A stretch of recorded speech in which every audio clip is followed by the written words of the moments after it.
Exam study channel. आज हम इस क्लास में अक्टूबर महीने की लास्ट वीक की सभी करंट अफेयर्स डिस्कस करेंगे। तो चलिए शुरू करते हैं।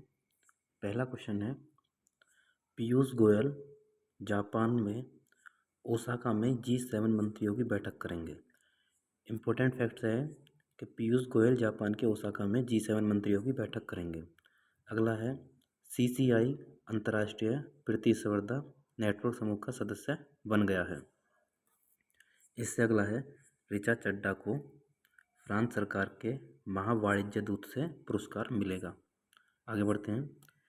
2 भारतीय अमेरिकों को सर्वोच्च वैज्ञानिक सम्मान से सम्मानित किया गया, यानी कि 2 भारतीय वैज्ञानिकों को जो अमेरिकी हैं और भारतीय मूल के हैं उन्हें अमेरिका के सर्वोच्च वैज्ञानिक सम्मान से सम्मानित किया गया है। आगे बढ़ते हैं।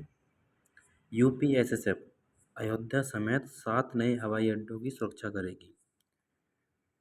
अब जो हवाई अड्डों की सुरक्षा करेगी वो UPSSF करेगी। आगे बढ़ते हैं। योगी सरकार ने CM ग्रिड योजना को लागू करने के लिए URIDA URIDA की स्थापना की है। आगे बढ़ते हैं। अभी फ़िलहाल 27 अक्टूबर को शौर्य दिवस मनाया गया है।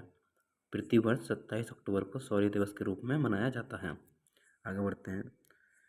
अभी फ़िलहाल 25 अक्टूबर को विश्व वनापन दिवस बनाया गया है, यानी कि हर साल 25 अक्टूबर को विश्व वनापन दिवस मनाया जाता है। आगे बढ़ते हैं। अभी फ़िलहाल चल रहे एशियाई पैरा ओलंपिक खेलों में भारत ने 29 स्वर्ण पदकों के साथ साथ कुल 111 पदक जीते हैं और 5वें नंबर पर रहा है। आगे बढ़ते हैं। अमोल मजूमदार को भारत की महिला मुख्य कोच नियुक्त किया गया है। आगे बढ़ते हैं। लखनऊ विश्वविद्यालय के छात्रों को नैप सारथी के लिए चुना गया है। इसमें 3 विद्यार्थियों को चुना गया है। 3 विद्यार्थियों को नैप सारथी के लिए चुना गया है। आगे बढ़ते हैं। सरकार ने डार्क पैटर्न हैथकॉन 2023 लॉन्च किया है। आगे बढ़ते हैं। हरदीप सिंह पुरी ने भारत का पहला घरेलू निर्मित रेफरल फ्यूल लॉन्च किया है। इम्पोर्टेंट है। आगे बढ़ते हैं। अमित शाह ने भारत के पहले नैनो DAP संयंत्र का उद्घाटन किया है जो उर्वरक से संबंधित है। आगे बढ़ते हैं। कंगना रनावत रावण दहन करने वाली पहली महिला बनी है। आगे बढ़ते हैं। Dubai beauty world middle east 2023 की मेज़बानी करेगा, यानी कि जो दुबई है ब्यूटी वर्ल्ड मिडिल ईस्ट 2023 की मेज़बानी करेगा। आगे बढ़ते हैं।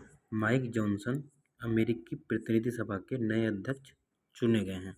माइक जॉनसन को अमेरिकी प्रतिनिधि सभा का नया अध्यक्ष चुना गया है। आगे बढ़ते हैं। मणिपुर के इम्फाल में मेरा होंग चोगवा वार्षिक उत्सव बनाया जाएगा। एक वार्षिक उत्सव है मेरा होंग चोगवा जो मणिपुर के इम्फाल में मनाया जाएगा।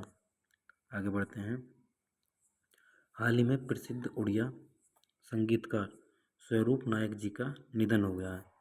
ये काफ़ी इम्पोर्टेंट है कि उड़िया संगीतकार स्वरूप नायक जी इनका निधन हो गया है।